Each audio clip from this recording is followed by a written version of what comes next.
What's up, y'all? Welcome back. So today we're gonna be making banana bread, but I'm making them in this like muffin tin because that'll be easier for me.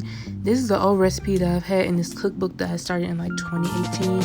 I honestly don't even remember where the recipe came from, but I'm taking 2 ripe bananas and I'm taking a tablespoon of apple cider vinegar and I'm just going to mix it in with these bananas. I like to do like all the wet products together and then all the dry products. And then I needed a half a cup of vegetable oil. This is just what we had at the house, so this is avocado oil that I'm mixing in with it. And I like to make sure like I get it as like smooth as possible. You need a half a cup of like milk, but I really don't drink like regular milk, so that is some oat milk that I had. And then we're mixing like the dry stuff now, so I'm taking a cup of packed brown sugar, and I was trying to make sure that it was packed as well as it could be. And I'm just mixing all of this stuff because I'm really trying to make it smooth. Like I don't want chunks of banana up in my muffin like this. That's nasty. Like this did. But I don't know why I said earlier that I was mixing the dry stuff, but now we finally mixing the dry stuff. So I'm taking 2 1/4 cups of flour, then a tablespoon, not a tablespoon, ooh, please don't put no tablespoon salt, it's a teaspoon salt, my bad, y'all, my bad. Then I took a teaspoon of baking powder, and then a teaspoon of baking soda. And we're just mixing all the dry ingredients together, just trying to make sure it's uniform. That's just really how I do everything. Like I try to make sure like certain ingredients are mixed well together before I mix them all together. That way like it's pretty even, or as even as possible. And with this flour, I was going slow because 1, I ain't trying to have flour all over the place, and 2, it's a little bit easier to like mix everything when you're doing it in smaller batches. I don't know, that's just like what I've been like picking up from like all the recipe videos that I've like watched throughout the years. Because if we're being honest, like majority of the stuff that I learned how to cook, I learned from either watching YouTube videos or literally like looking at like recipes online. Like I'm not even playing with y'all.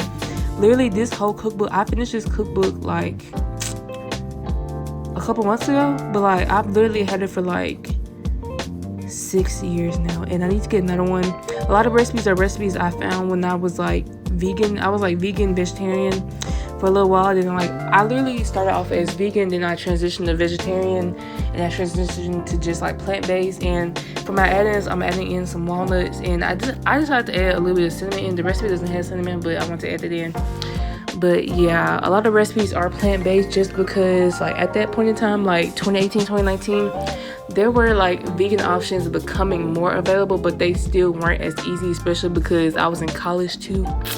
So yeah, I was really struggling. That's why like I ended up not maintaining that for a very long time, because realistically it was really hard to maintain, like especially with my like busy schedule, because I joined the sorority. I was like president of that sorority, and I was VP of communications for NPAC, and then I was in like honors like society like Order of Omega, and then I was doing so many other things on top of being an animation major. Like girl, like let's be for real, you don't need to spray these. I hadn't baked in a while, and I didn't know if these were gonna stick or not because I forgot how muffin tins work, obviously.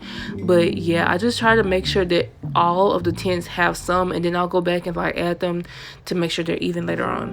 So I know you saw me add some like Tony's chocolate that I had left over, because I had like the mixed bag and I really don't like dark chocolate like that. So I was like, okay, I need to like use these in some way. So I was like, I'll just put them in the banana muffins I made, and I put them in the oven on 350 for 45 minutes. You really just need to check them. Like I checked them, I feel like at 30 minutes, but this is how they came out. I hope you like this video. I'm trying to get back into making cooking videos, so hopefully they will get better over time. But I hope y'all enjoyed this episode of Down South Bowl. Love y'all.